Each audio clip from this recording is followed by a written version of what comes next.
Warning, incoming game over. Warning, incoming game over. Hello. What was that? Bienvenue, Montreal. It's Game Over Montreal. The Montreal Canadiens played a better game than the last effort. That's damning with faint praise. The third period was all right, but let's be honest, they put themselves in a situation far before that. But I feel like we've got to talk about the way that game ended before we get into the actual game itself.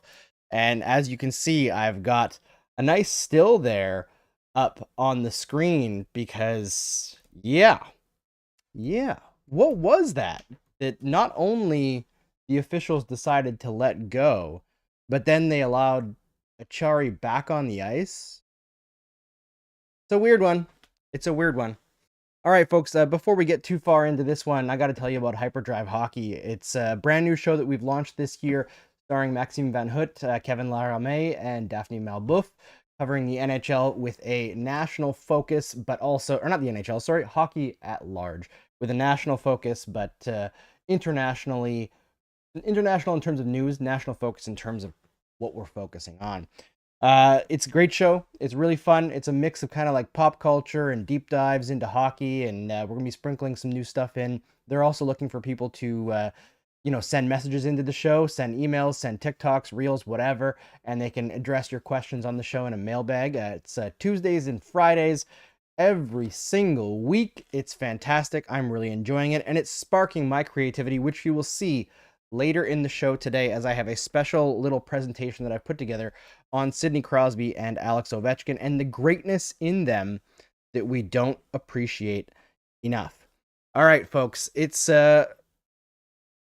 impossible to get through this specific game without talking about Noel Acciari and what happened at the end of this one. Make sure that if you're here and you're, going to enjoy the show, that you smash the like button. If you really like us, hit the subscribe button. We're at 492 subscribers as we start this show. We're so close to 500. It would really help us out if you hit the subscribe button for us and smash that like button. And hey, if you really want to help us out, share this link on your favorite social media of choice and get more people in here so we can have fun together. Hello, Claire. Hello, Andrew. Hello, Outrage. That was one of the most hockey games of all time. Yeah, it wasn't great.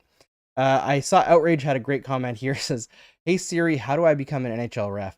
Well, apparently it's really just doing what everyone assigns you. I think it's easy to, get down on the refs in particular in this kind of situation, but we have to remember that this is what the league wants. That's the biggest thing, right? Is what goes on is what the league wants to go on. Sorry, I just realized when I said, "Hey Siri," I think my phone picked it up. It's over on the couch over there, so it's chatting. Yeah, this is what the NHL wants. They want this kind of bullshit. Frankly, I'm kind of shocked that we still wash it for them. This is what I'm talking about with Game Over and why I want to do things differently. Because watching this broadcast, first of all, it was terrible. The broadcast. Not trying to, be a mean person or anything, but not on Sportsnet. The lighting for this game, I don't know if it was different on RDS. Maybe it was Sportsnet's fault, but it was terrible. It was so oversaturated and it looked awful the whole game. In the Penguins, I don't know if they had bad lighting there, but also then you have to sit and listen to Gary Galley talk all night, and I'm just tired of it, guys. I'm tired of watching a guy take a headshot and then hear the color guy talk about how, they were leaning into it. No, man. Guy didn't have the puck. He was going for the puck, but he's not eligible to be hit until he has it. Let's talk about this stuff seriously. Let's stop bullshitting around. I think we've got to start getting some different people on broadcast. We've got to have different people in the media, younger people, because frankly, the game itself has passed on what these knuckle draggers are talking about on TV, and it's just starting to piss me off. And I feel like I'm a little bit incensed because not only did Acciari get away with the headshot on Slafkovsky, literally the shift before, he ran Gallagher also without the puck from behind, a cross check, down into the net, down into another player, down into the post, almost into his own goalie. This guy at the end of the game was out for blood. He should have been taken off the ice after the Gallagher incident. And I believe he also hit Dvorak the shift before that on a very questionable hit. But like, why is this guy allowed back in the game? If I'm the NHL and I'm looking at, wanting to curb embarrassing crap that just gets your fans mad, like, I don't think the end of this game sells the game. Maybe out in Pittsburgh a little bit, but other than that, I don't think you need to sell the game in Pittsburgh anymore. Or maybe you do with Crosby and Malkin nearing the end. But frankly, Mike Sullivan, for putting Acciari back out for the last shift of the game, in my opinion, should be fined. Like, serious fine. Like, probably suspended as well. That is garbage behavior from a Stanley Cup winning NHL coach. That's like, I would expect that kind of behavior from a 13-year-old. It's just trolling, essentially, right? You're trying to get a reaction by putting that guy out. Don't tell me Noel Acciari is who you want out there in the last minute of a game to defend like a 3-1. Like, come on. He's a decent player, but that's not why he was out there. He was out there for a specific reason after making those hits. And in my opinion, a coach should pay the penalty for that. Serious penalty. I'm tired of this kind of garbage. I really am. Sorry for ranting so much. Hunter Dillon says, "Hey Andrew, happy Saturday. Hope you recovered from your one-night stint as Aang." Yes, I haven't quite recovered because, frankly, I don't like being clean-shaven. I'm not used to seeing myself like this, so I would prefer if the beard would grow back as fast as possible. But yeah, all right, let's talk about this game a little bit outside of Acciari, because the Habs are not giving us much reason to believe in them right now. And if Slafkovsky's out for a bit after taking that headshot, it's going to be even tougher. The injuries have been tough. The play has been tough. In the third segment tonight, we're going to talk about what exactly might have gone wrong. And I'd love to hear some interpretations from the chat as well. But I'm going to go into what I think happened. And we'll see if we can figure out what's happening here and what the path forward is for the Habs, because 12 games in, it feels a lot more dire than maybe it is, but it looks pretty bad. It looks pretty bad, and everybody's upset. All right, welcome Jean Simard, welcome Mathieu. Here's to a more fun month. Yes, please let the rest of November be better than this. Let it be better than October, just on an entertainment standpoint. All right, I don't know how you guys all felt, but this was a game until the third period that tomorrow you could ask me about it and I wouldn't be able to tell you much. It was boring. It was a bad game. The Canadiens improved on their play against Washington, but that's, again, damning with faint praise. Overall, didn't really seem like they had much to give tonight. Maybe they were still tired from the bag skate. You can't expect everything to be fixed overnight from the way that they've been playing lately, but I didn't see any fire tonight until the third period. And that's been kind of the issue this year more than anything, is that connectedness that we've seen over the last 2 years. Even though the team itself is bad, they have these moments where they make you believe because they've got that dynamic quality, right? And that hasn't been there this year. And I'm not sure exactly what they need to do to get back to that, but it's pretty rough. I'll be honest. It looks pretty damn rough right now. And I'm just trying to figure out, outside of Martin St. Louis, what can be expected of this roster right now, aside from maybe things get better if they call up Joshua Wall. And that's kind of what I'm looking at now. I'm looking at another hat trick for Joshua Waugh tonight in Laval. He had another great game. He's been absolutely crushing it down there, putting up crazy amount of shots. And, I've seen some people say, like, oh, you don't want to mess up what's happening with Laval right now because they're playing fantastic. But the big club matters more. And I think Joshua Waugh deserves to be up here. So that's what I'd be looking at as an immediate solution, not a short-term solution necessarily, but this is something that you can do right now to make your team better and not have to worry so much about sticking somebody on the top line that doesn't matter, like Josh Anderson tonight. We already know it doesn't work. I'm not sure why they went back to it unless it was punishment for the game before. And honestly, punishment for Anderson as well, who's had a very decent season on the third line, like being a contributor pretty much every single night in his limited capacity. Putting him on the top line just makes it tough for him. So hopefully we can get more of that later. Jaideep Kanungo, tell me if I'm saying that right. Maybe we underestimated the impact Monahan had on our team last year. I think that there's a lot of that. There's also the loss of Jordan Harris and Jonathan Kovacevic as a very, very stable third pairing, and the Canadiens haven't been able to really find a stable third pairing so far this year.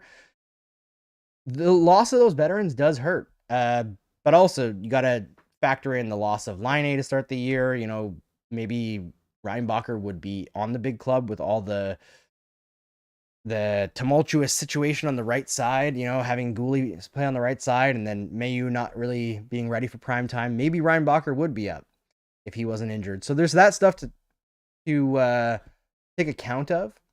But overall, no matter how you polish the turd or look at the excuses, the start of this year for the Montreal Canadiens has been inexcusably bad. On the defensive end, the offensive end, everything. The underlying numbers are atrocious. They are atrocious. And we know this team isn't this bad. Even when they were trying to be bad, they weren't this bad. And I think that's the biggest takeaway I have from the start of this season is I'm almost not worried about it from a fan perspective because I can look at this team and we've watched them for 2 years. And you know, I guess 2 years under St. Louis. And I look at this team and I think what they're giving us so far is bullshit. Whether it's the players or the coaching staff, like this, the effort, the like fire, the dynamic intensity that you need, it's bullshit. It's not enough. And it's across the board. It's not one or two players who are not giving their all. It's not necessarily that it's just bad strategy, although there is strategic improvements that need to be made. The effort is not there for a full 60 minutes. The keying, like, they're not keyed in. Too many guys are missing assignments. Too many guys are just full-on missing pucks, missing passes, lazy plays. Too lackadaisical with the puck and without the puck, especially in their own zone. Too casual. That's the biggest thing that I'm seeing so far. All right, let's see. Oh, Kay's here. Nice to see you, Kay. It's always good to see our regulars joining in here. Romelli says, well, I was expecting a top 8 draft pick this year with Laine, so I'm not shocked at the CH performance so far, but I was expecting a better effort overall. Yeah, I mean, in terms of win-loss record, it's not untenable what they've done so far. I think that they could still be somewhat respectable by the end of the season. It's more the play itself that I think has people shocked because, you know, I was talking about this during the game with a couple of veteran Montreal reporters, Elliot Price and Brian Wild, and they kind of had differing opinions. Brian's more on the patient side. Well, no, they're both kind of patient, but Elliot was kind of saying the fan base was impatient. But in my opinion, what happened was the organization shifted expectations. They talked a lot last year down the stretch of being ready to take the next step. The players wanted that step to be taken, right? They went to Kent Hughes. Nick Suzuki went to Kent Hughes, said, we need to get better. We need to be taking steps forward. Okay, they get Patrick Laine. Everything looks like it's going to take a step forward. Kirby Dach's back and healthy. You know, things are looking up. Lane Hutson's on the team now. And they had a pretty strong preseason. Win-loss record, not amazing, but underlying, really, really strong. And it seemed like the team really felt like they were going to take the next step and they were ready for it. The season starts and they fell on their face. And it's a tough lesson to learn, but they weren't ready. They thought they were ready and they weren't ready. And when that happens, I think it can take your feet out from under you a little bit. And they're now having to catch themselves with the knowledge that they're not ready. Whereas the last couple of years, they were just the upstart team that was tough to play against. And, you know, if they won, it was a really fun thing. Now they want to win. Now they expect to win. And they're not ready. And it's fallen apart at the seams. And that doesn't mean it's permanent. And I understand every single person who is freaking out and paranoid that the rebuild is a failure or that they need to tank for like another 3 years. It's not that. What they're giving you is bullshit, but this isn't the team that we're expecting. They will be different than this, and it's important to not say these 12 games apply to the next 60. 70, sorry, 70. Math in my head after that game is not working. But yeah, it sucks, but they're going to be better than this. So you just kind of have to gut through a little bit, as much as that's not an easy sell. But let's talk quickly about LaRouche, because we're building a campaign page there. We're going to look to do some crowdfunding. It's going to be out sometime in the next week or so, I'm hoping. Got to do some work on it to film a campaign video. But basically, we're looking to raise $15,000 to help pay the salaries of our contributors at Hyperdrive Hockey and try to build that show into what it deserves to be. And in order to do that, we're going to need some help from you, because we're an upstart media company. And frankly, there's not a lot of funding available for media in this country.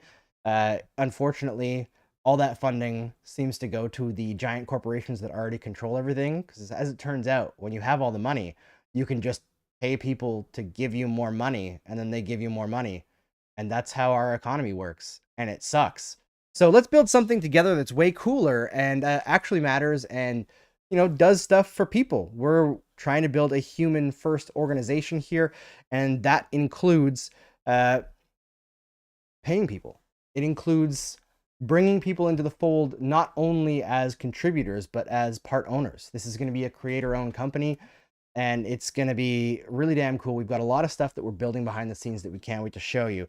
But until the LaRouche page is open, you can also click in the description of this video, or if you're listening on the podcast, go in the description of the podcast, and there's a link to our Patreon page.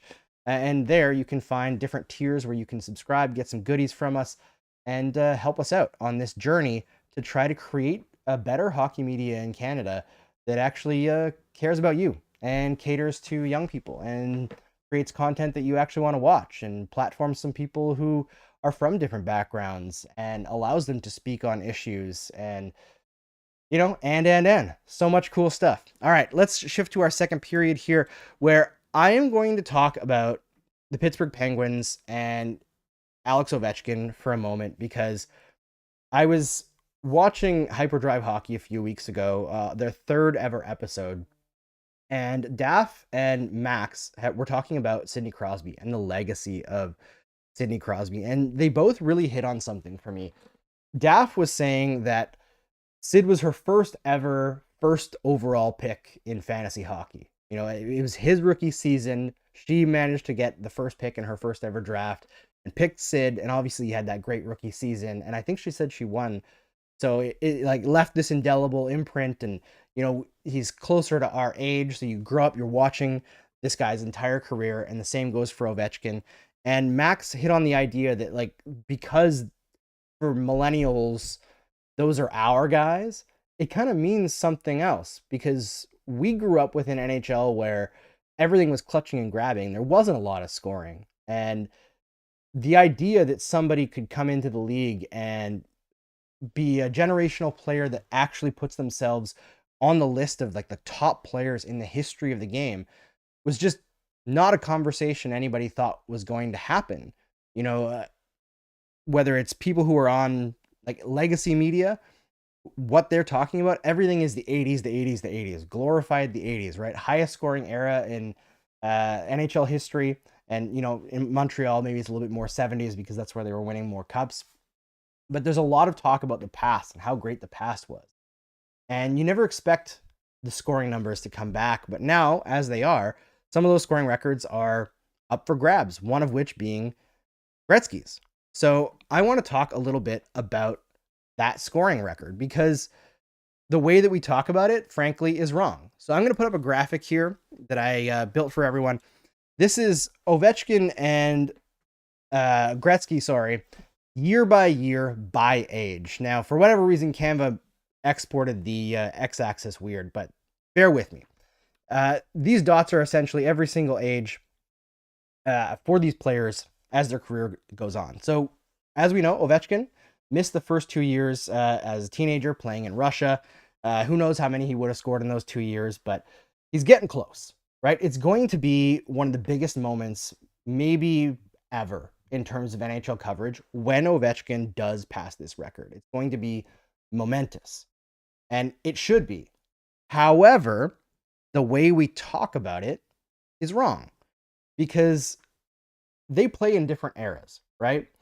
When Gretzky was playing, when he scored, all these upteenth amount of goals in the 80s, the average game, you're looking at 8 goals, 7.5 goals every single game, where most of Ovechkin's career, it's been just over 6 or just under 6. So one of the ways that you can actually adjust for era that's, not perfect, nothing is perfect. You can never compare apples to apples, but you can adjust for era by basically normalizing the amount of goals per game in an era or a given season to 6.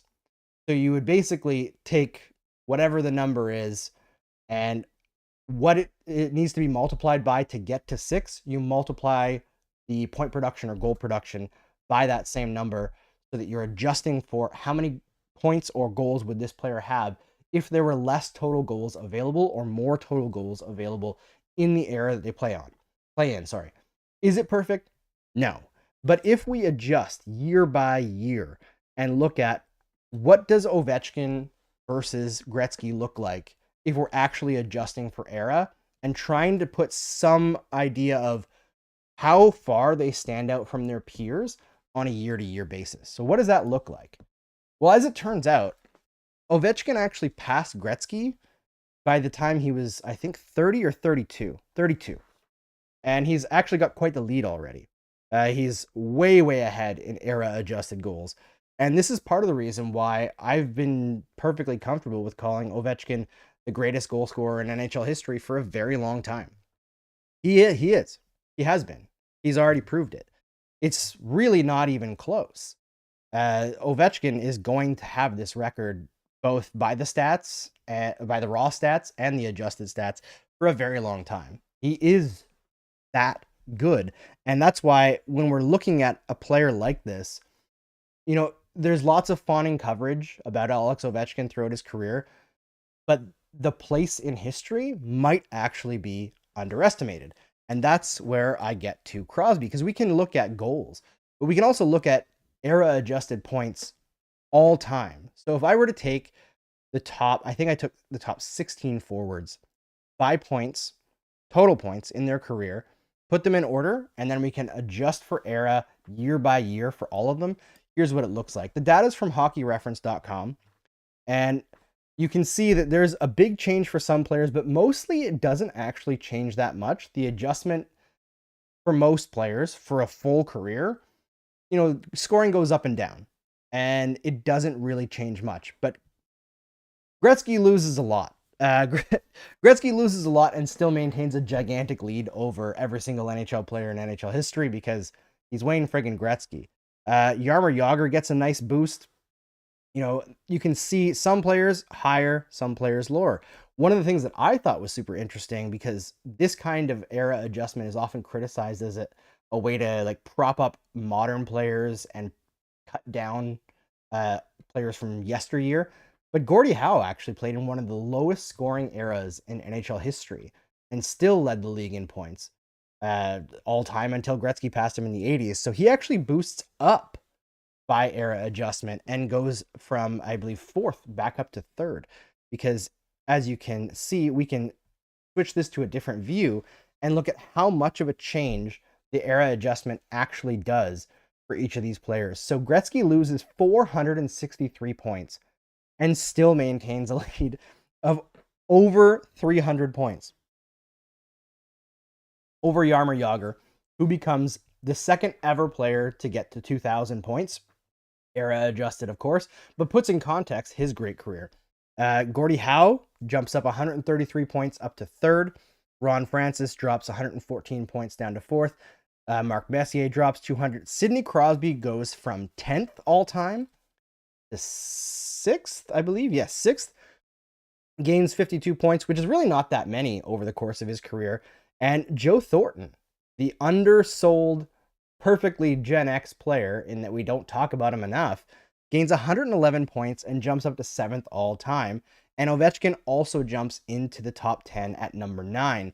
Not much change for Joe Sakic, a little bit of a drop for Steve Yzerman, but this is what I'm talking about when we're talking about these young players, or not, they're not young anymore, old players, because they're as old as me or older. We don't talk about how special it's been to watch these two their whole career enough. And, we're close now to the end of the Crosby and Ovechkin era. And I get it now when you talk to your old family members of the players of yesteryear and what was so special about them. Watching that happen in real time, watching a player's entire career who's the same age or around the same age as you from beginning to end is something truly special, especially when they are a not just era-defining player, but sport-defining player. And I think that's the big thing to hit on with these two is we talk a lot about generational players or superstars, elite, and how that is defined is kind of dependent on the person. But these two are no longer generational stars. These two are historic stars in this game. And that's why I think it's so special that we get to experience watching these two. And, Crosby with another tour de force tonight. Fantastic game. 2 goals. He always seems to put the Habs through it a little bit. But that's all right. We can deal with it, Sid. It's all right.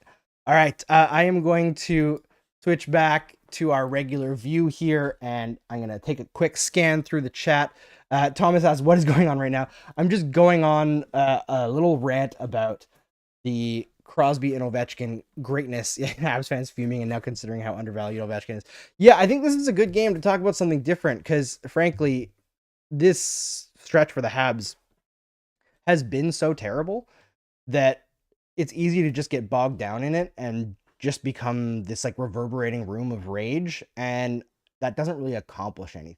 So we'll talk about what's gone on with the Habs for sure, and in the next segment here, I do want to talk about what exactly you all think has gone wrong. So put your suggestions in here. I want to go through them, but before I do, I got to show you guys some merch stuff as we continue to talk about how folks can help us in this new, what would you call it? New company, new strategy of what we're going to do in Game Over Montreal.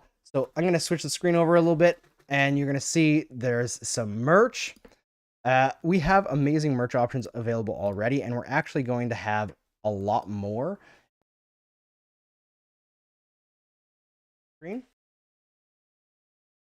Because we have some Christmas stuff that's going to be dropping, some holiday gear that we're putting together right now, and it's going to drop. But for now, we have 3 amazing designs by our buddy Brady Chalice from Game Over Winnipeg. We've got our Live and Die by the Goalie design. We've got our skater design on mugs, on shirts, on hoodies. I really like the skater design myself. It's very retro. It feels like the kind of sports stuff that I grew up with in the 90s. The established line is more like streetwear, and I really like that as well. The shirts are really, really nice. Really nice fabric, really nice fit from my perspective. And I can't wait for people to check it out. We've got some good orders now, and I've sent a bunch of orders through on the store. So go to thegameovernetwork.com. You can scan the QR code that's up on your screen right now, and you can check it out. All right, folks. Let us get into the third segment. Let us talk about what the hell is going on with the Montreal Canadiens. I want to read some questions or some ideas here. Romelli says Dvorak scored, still showed no emotion whatsoever. I mean, I feel like if Dvorak scored and he like jumped up and down and made a big deal out of it, people would be on him for that too. I feel bad for the guy. Unfortunately, it just hasn't worked here. Nothing has worked for him in Montreal. And yeah, the injuries have been a big problem. Scott Matla, who was on the show a couple games ago, pointed out that Dvorak's big stretch of shooting or like being on the ice for far fewer goals for and far more goals against than expected. That big stretch started from the headshot that he took from, I believe, Jared Spurgeon against the Minnesota Wild 2 years ago, like end of 2023? No, 22? I don't remember. But anyway, that was a big factor, right? And we have to take into account injuries when we're talking about players, especially when they've been dealing with a few of them. Let's see here. Tom K says, I can't deal with it. I need Grandpa to go to the retirement home soon. Who are you talking about, Grandpa? Ovechkin. Team's haunted. Yes, it feels that way. Outrage says, I think the roster is just butt.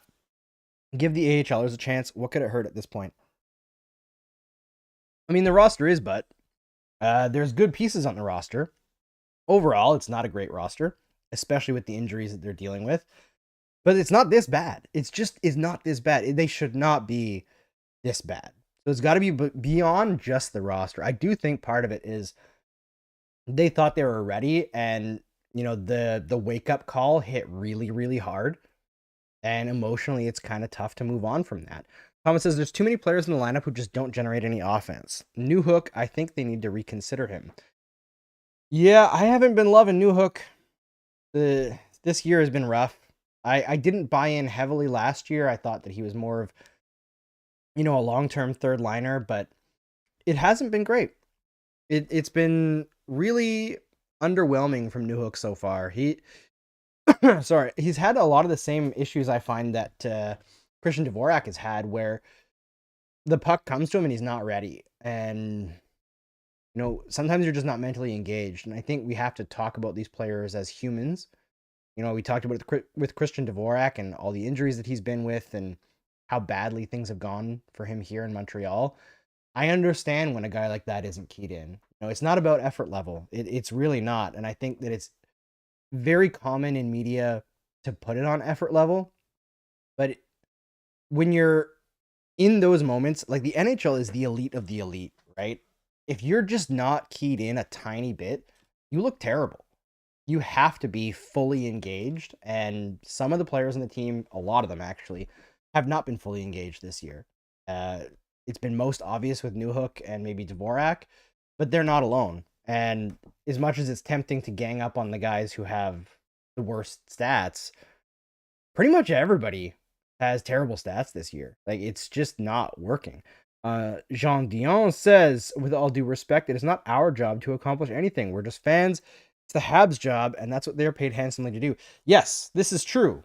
However, sometimes on the fan side and the media side, we actually have some pretty good ideas. And this is something that I've learned from being in sports media since, I guess, 2012, maybe a little bit before then.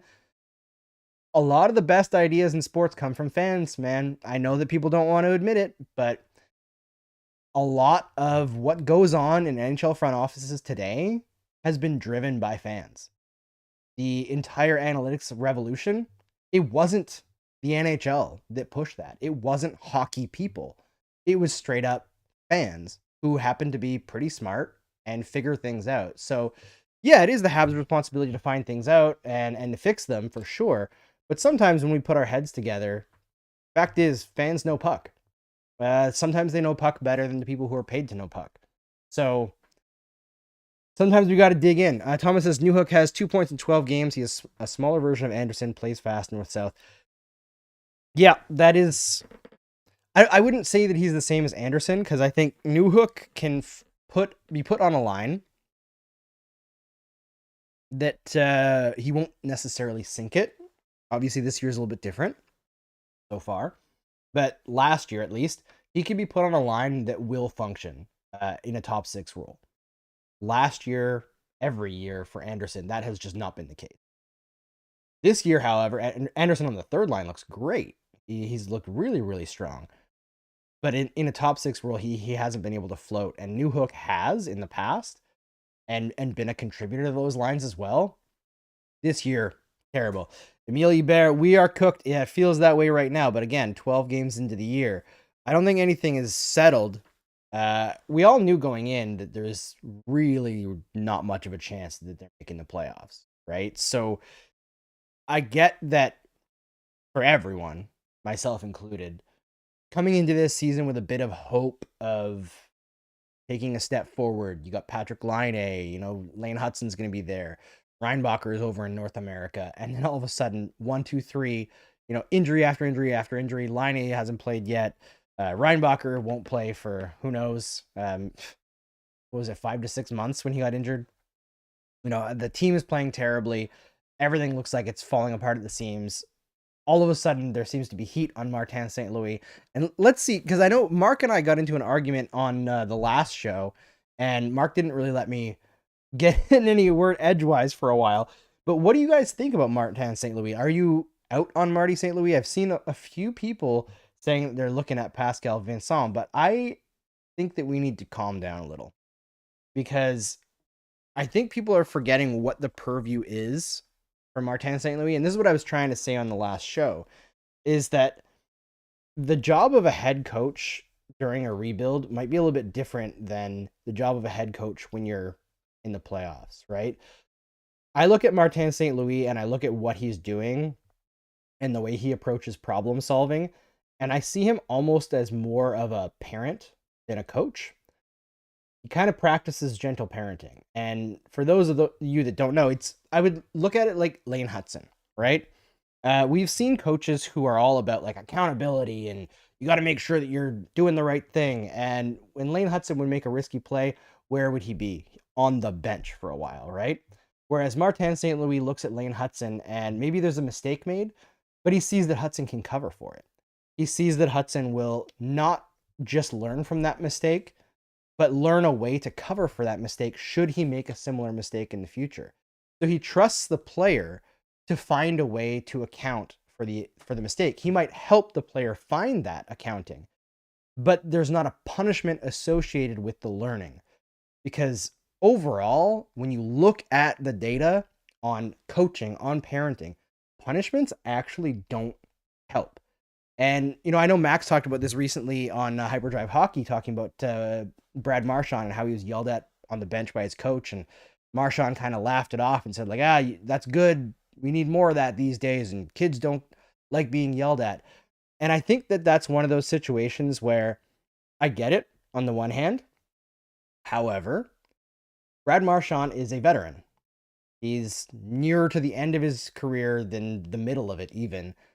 And it's very easy for him to get yelled at by a coach as the captain of a hockey team, as a guy who's probably going to end up in the Hockey Hall of Fame, and shrug that off of his shoulders. He's a confident player. But if that was Brad Marchand at 19 or 20, maybe it's a different situation. And that's one of the things that I'm learning when just in engaging with the coach that I work with for boxing, right? Is learning from other coaches at the gym, different people that they've worked with, and you realize that different people are motivated in different ways.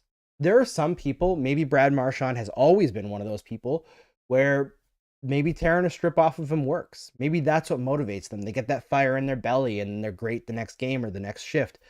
But not all people are like that. And this is kind of, we've talked about this before in terms of the Canadiens' development, right? Where whenever you adopt an idea that like everything has to be dealt with this way, you miss all the time. The Canadiens' development program under Marc Bergevin, for example, was if you're going to work out, you're going to work out. And we're not going to hold your hand. So a guy like Brendan Gallagher, yeah, he's going to work out no matter what, because Brendan Gallagher at the end of the day will buckle down and work his ass off at anything that he needs to do to get to the next point. Not all players are like that. That's why the Canadiens didn't develop players for like 10 years. Some players need to be put in the best possible situation for themselves to get to the next point. And if you're not willing to do that, then you're going to just lose out on a ton of value of draft capital that you've created for yourself. And that's what I like about Martin St. Louis, is that he does have that long-term investment in mind in the decisions that he makes.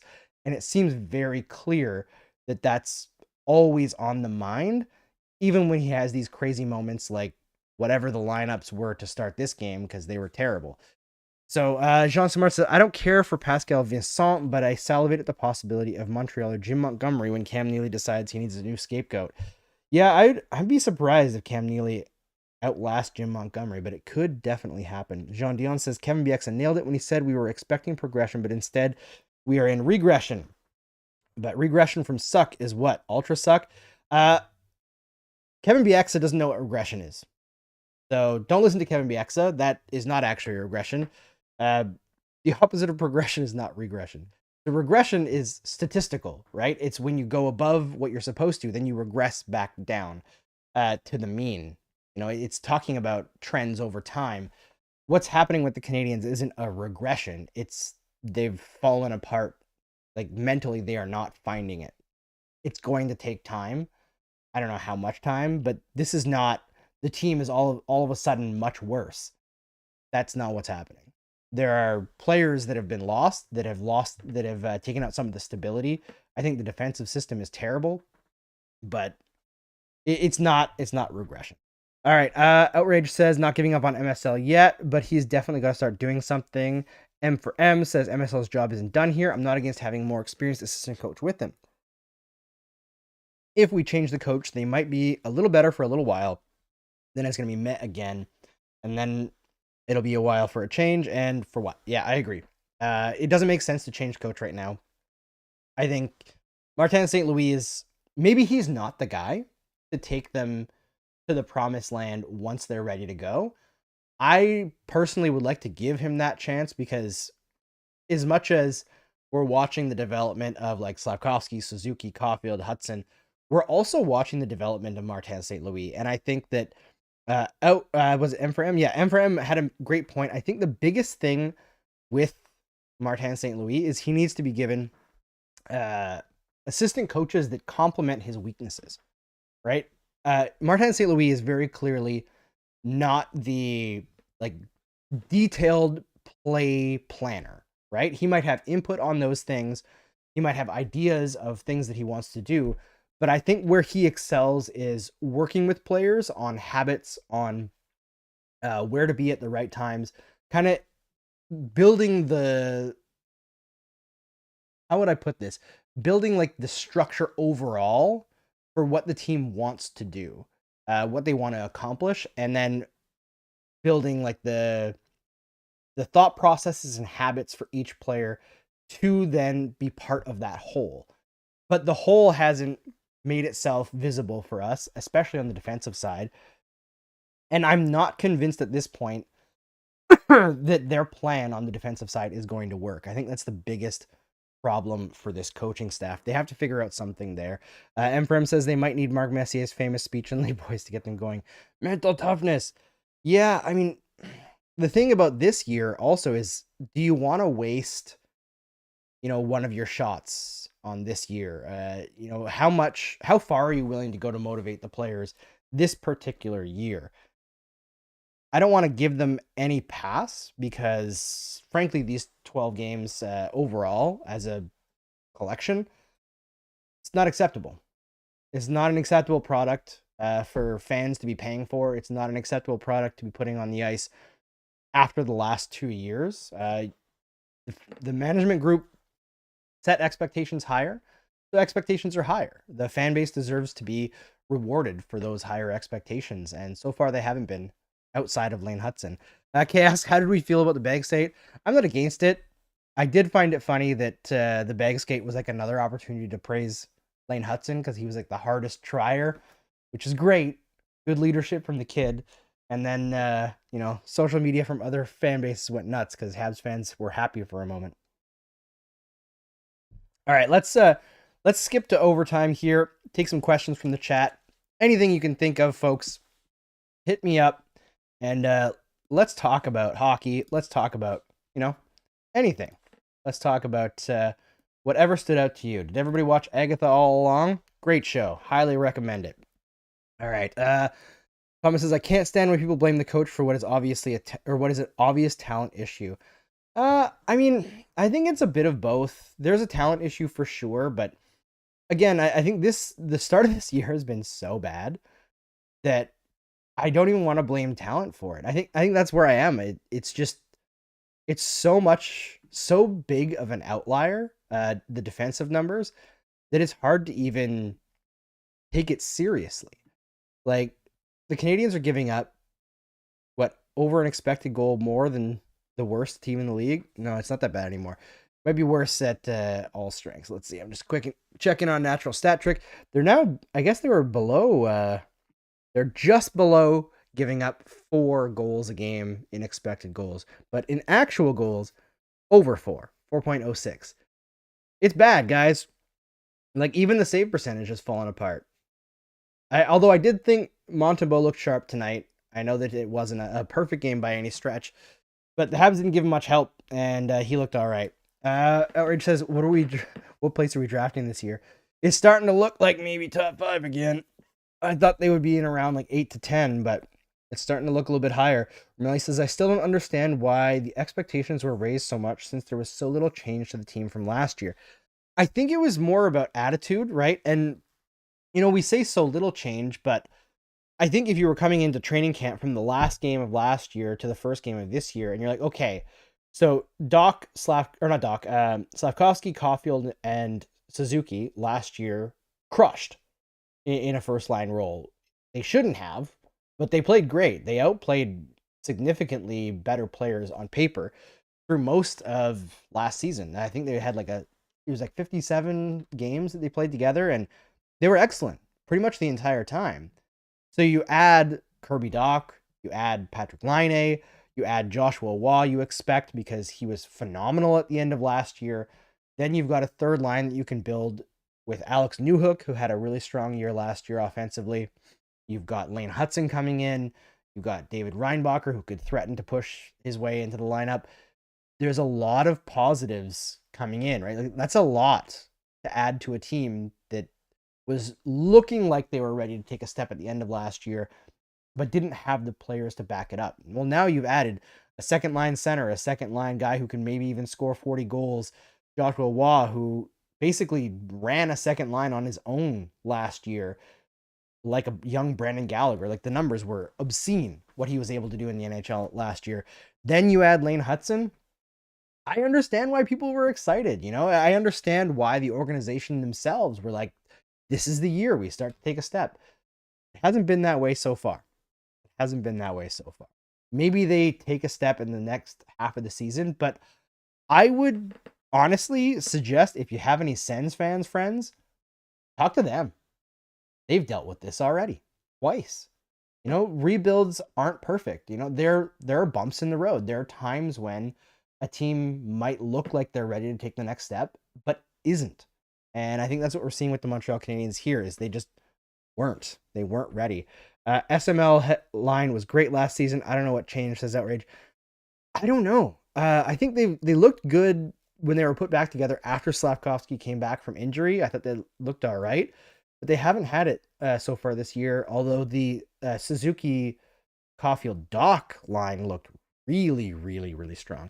Thomas says, Demidov's highlights make me wonder whether he's the best player, was the best player in last year's draft. I mean, it's hard to know because Macklin Celebrini has been injured, so we haven't really seen him in the NHL that much, but Macklin Celebrini is pretty great. But Ivan Demidov, he's going to change things here.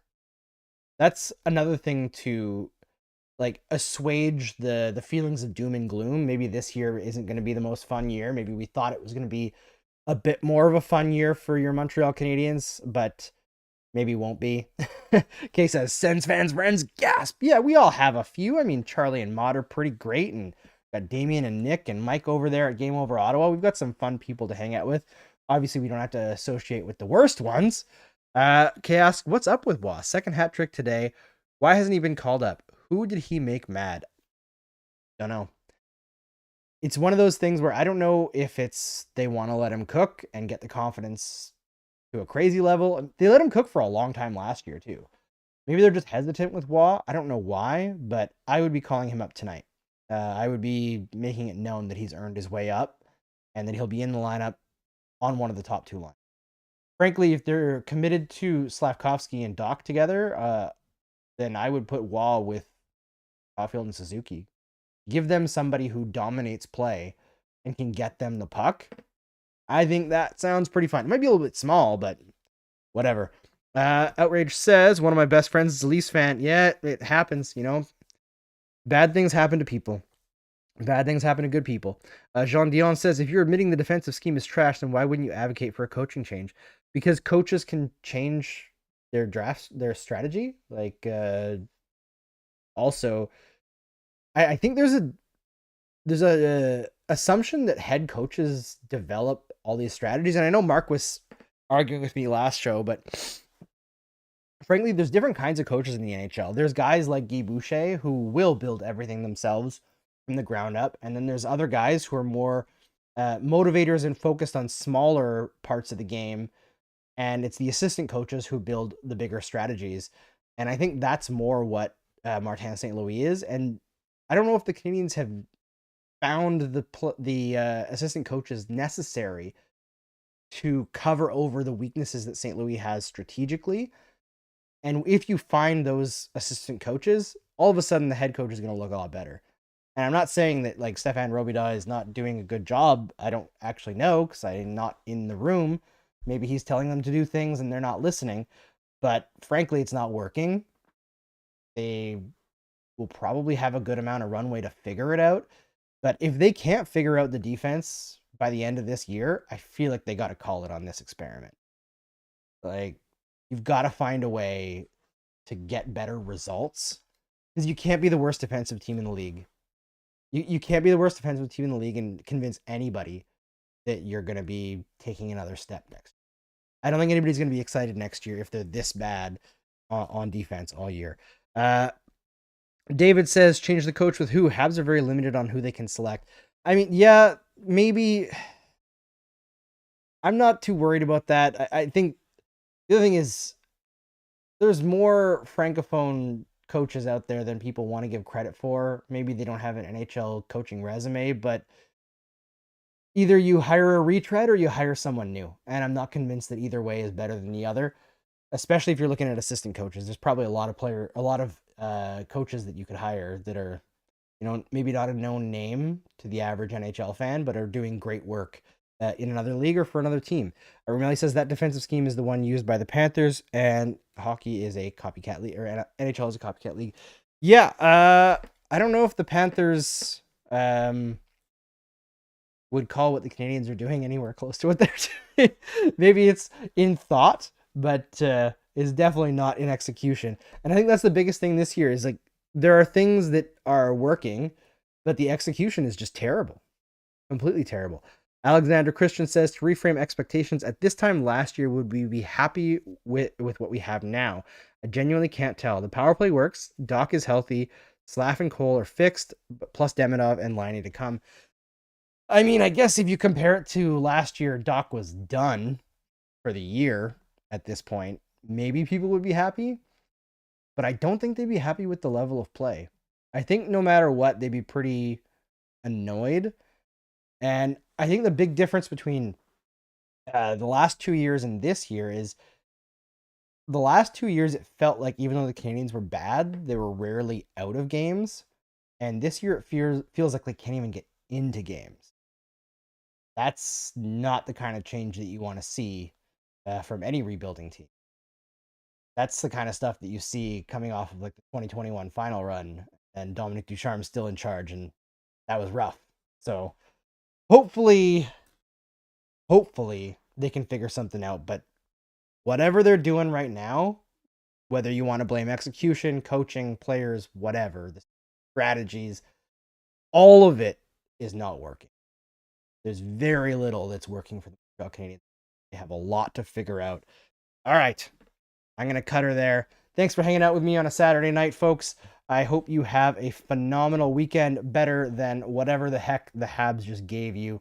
I hope this was a little bit entertaining and you enjoyed my little deep dive into Crosby and Ovechkin. Ooh, by the way, Crosby, if he declines by about 10% per year and plays until he's 40, he's going to end up in the top 4 in all-time point scoring. And I don't believe that he's going to decline by 10% per year. Because so far off the peak of his career, I think he's only declined like 3% per year in terms of point production, adjusted for era, off of the very peak of his career. Pretty damn nuts. He's one of the most consistent players in the history of the game, which is, considering his own injury history, Unbelievable. So I'll leave you on that. Appreciate Sidney Crosby, and have a good weekend. Better than whatever this game was.